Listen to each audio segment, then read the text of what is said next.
If the Browns want to go out and get somebody, they've got cap space to do that. It seems like they've always had cap space. Right now, there's 5 teams that we've listed with the most. You got the Browns at 37.2, Redskins at 35.6, Lions at 29.3, Eagles at 24.7, and the Bengals at 24.1. And the thing about that, Mary Kay, is you got five teams listed there. Only one of them, that would be the Eagles, made the not only made the playoffs, but even had a winning record. The other 4 did not.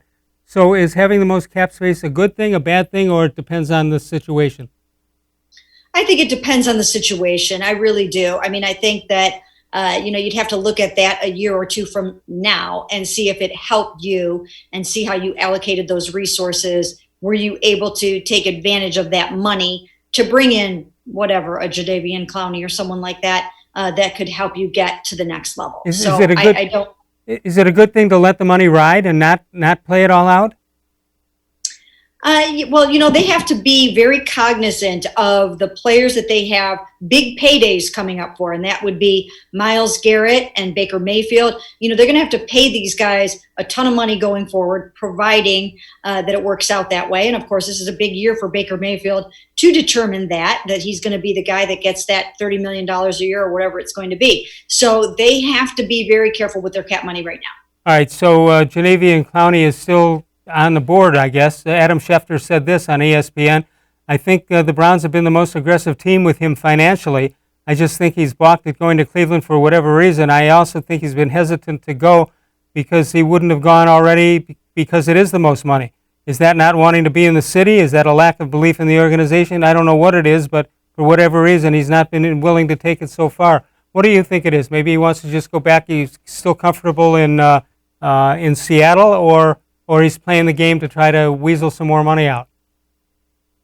Well, I think there are probably a number of factors at play here. He has been vocal about the fact that he loved playing in Seattle. He likes the coaches there, and it seems like in a perfect world, he would like to be back there. The other thing is he's coming off of a core muscle surgery, and teams would have to try to bring him in and get him a physical, which, things have opened up now, so he can probably do that. But the longer it goes, the stronger he gets and the more likely he is to do very well on a physical. Now, I've seen some videos and it looks like he's really back to where he needs to be. But, that could be a factor, the fact that he is coming off of this surgery. And then, as I said before, I'm sure money is a big part of it. He originally wanted $20 million a year. Then, according to ESPN, he brought that down to around the $17, $18 million a year range. And maybe he's holding firm to that. Maybe the Browns aren't willing to pay that. Maybe he thinks he's still going to get that. And there's no football going on right now. So in his mind, he can wait a little bit. Sure. Until tonight, I'd never used the word weasel as a verb. And I just want to mark that down for historic purposes. So he's trying to weasel some more money out of it. Where do you think he winds up? Oh, gosh, it's hard to say. But, even though it seems like, based on Adam Schefter's report, that it's not going to be here, stranger things have happened. Yeah. And these things, as I mentioned before, can change on a dime. It seems like the Browns really want him. Even when we asked Joe Woods about him today, he was very complimentary of Jadeveon Clowney by design, I'm sure. Yeah, why wouldn't he want him? Yeah, exactly. So I would think that I would think that the Browns are still in the running, even though yesterday it seemed like that was not the case anymore. I wouldn't completely 100% rule that out, but there are other teams that have been interested, including the Seahawks and the Titans. Wouldn't that look great, though, him on one side and Myles Garrett on the other? Yeah, I think so. And, and of course, everybody wonders what happens to Olivier Vernon in this scenario if they sign Jadeveon Clowney. That's the big mystery. I'm not sure if they would, at least for 1 year, try to keep all 3 of those guys.